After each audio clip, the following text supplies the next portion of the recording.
მას მტკიცეთ იდექით ძმანო და მტკიცეთ. ეს პავლე მოციქულს ესეც უყვარს, რომ გაგვაძლიეროს. ანუ ეს ყველაფერი, რაც ღმერთმა გააკეთა ჩვენთვის, ეს ამას მივიღებთ მაშინ თუ მოშვებულები არ ვიქნებით, ანუ ჩვენ განვეწყობით ბრძოლისთვის. ხშირად ვითქვავს, ქრისტიანს მებრძოლი ბუნება აქვს. ბრძოლის გარეშე ეს ყველაფერი ჩვენ გვერდზე ჩაივლის. ამიტომ მტკიცეთ იდექით ძმანო და ხელთ გეპყრათ სწავლა ეს მოძღვრება, რომელიც მოგვეცა, ხოლო თვით ჩვენმა უფალმა იესო ქრისტემ და ჩვენმა ღმერთმა და მამამ, რომელმაც შეგვიყვარა საუკუნო ნუგეშთან ერთად კეთილი იმედიც მოგვმადლა. აი ამ სწავლებით, რომელიც ჩვენ მოგვეცა სახარებით, კეთილი იმედი გვაქვს. კეთილი იმედი ნუგეშიც და მარადიული საუკუნო ნუგეში. მარადიული ანუ უბრალო ნუგეში კი არა, მარადიული ნუგეში ნიშნავს, რომ ის სიცოცხლე, მარადიული სიცოცხლე, რომელიც ჩვენ არ ვიცით რა არის, იმის წინა გემოსხილვა გვაქვს ჩვენს გულში და კეთილი იმედიც.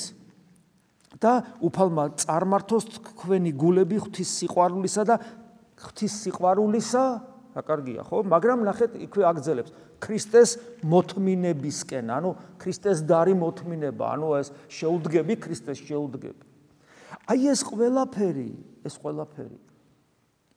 დაიწყო მაშინ, როცა ხშირად გვითქვავს, როცა ჩვენს გულს ქრისტე შეეხო.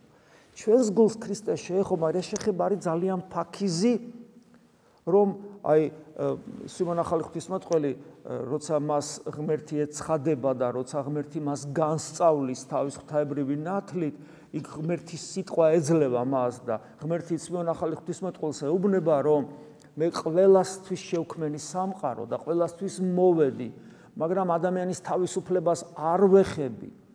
ის რომ ფაქიზად შეეხო ჩვენს გულს, ამით ჩვენი თავისუფლება არ დადგუნულა, ჩვენ არ აღმოვჩნდით მისი უმტკიცესი ნების წნეხის ქვეშ, მისი უმტკიცესი ნებით დეტერმინირებულები, ჩვენ კვლავ თავისუფლება შენარჩუნებული გვაქვს, მაგრამ ის ფაქიზი შეხება ჩვენს გულზე, რითაც ჩვენ მივხვდით, რომ იესო ქრისტე ღმერთია, ფაქიზ შეხება დარჩება და ჩვენი ცხოვრებისათვის ეს საკმარისი არ იქნება, იმიტომ რომ ის აუცილებლად ისე მიილევა, აი ობობას ქსელივით და გაქრება ჩვენი ხელიდან გაქრება. იმიტომ გეუბნება პეტრე მოციქული გაუფრთხილდითო იმ სამთელს, რომელიც თქვენ გულში აინთო. მას ჭირდება გაფრთხილება და გაძლიერება ჭირდება. ამიტომ ჩვენი სულიერი ცხოვრება, ყოველდღიური, ყოველსაათობრივი, ყოველწამიერი უნდა მიმართული იყოს იქითკენ, რომ ის რწმენა, რომელიც გულში გვაქვს, ქრისტეს ღმერთობის წმენა, გაძლიერდეს, სულ მუდამ მისი გაძლიერებისათვის უნდა ვიღწოდეთ. იმიტომ რომ ის თავისთავად არ ძლიერდება.